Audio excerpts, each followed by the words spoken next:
Hey Zed heads, it's Andrew from Macedo Ranch. Today's video will be discussing about breeding inside ZED Run. We'll be going over the characteristics and what to look out for, and does color coat really matter when it comes to racehorses? Anyways, we'll be adding timestamps in the video, so if you want to check that out, it'll be in the description, and enjoy the video.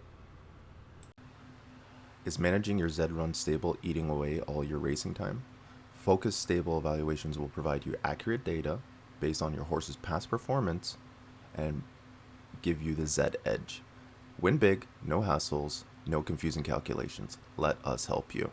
Use the promo code Macedo at focusstables.com and we'll see you on the racetrack. You've just bought your first ZED Run NFT horse and want to learn how the breeding process works. First of all, it's possible to breed 2 racehorses NFTs and produce superior offspring. That's the beauty of ZED Run horses. They have all the elements of a real-life racehorse with a touch of the virtual element.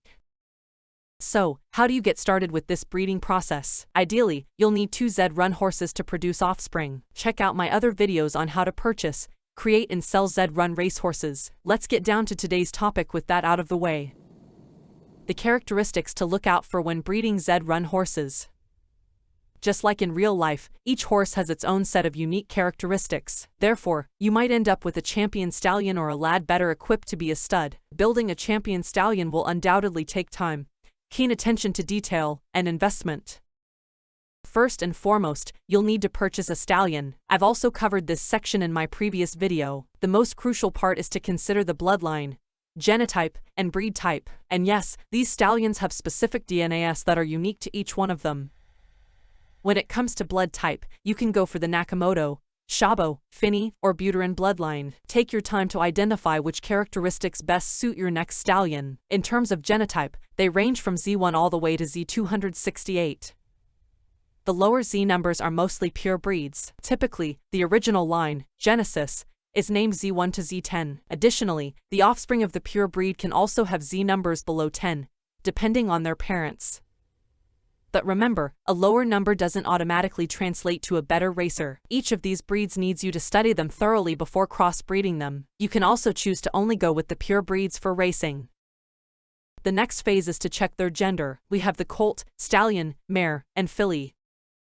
Breeds that have produced children can offer insight into what to expect when you breed your horse. However, the others without children are also excellent choices for anyone willing to explore untapped potential.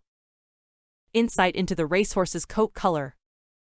From my point of view, color should be the least of your concern, especially if you are a die-hard horse racing fan. Don't get me wrong, I don't mean that you shouldn't consider the color at all during breeding, but since it doesn't influence the racehorse's performance, I don't expect this to be the critical factor to consider.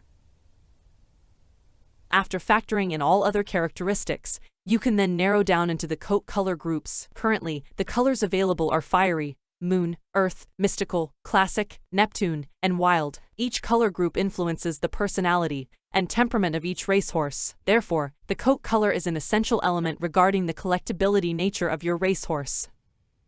Players have the opportunity to maximize the coat color outcome for new offspring by adjusting various aspects of the breeding process. After breeding, you get to keep the offspring in your blockchain wallet. However, there's a limit to the number of times you can breed your male or female racehorse. Primarily, males can only mate 3 times a month, while females are limited to breeding only once monthly.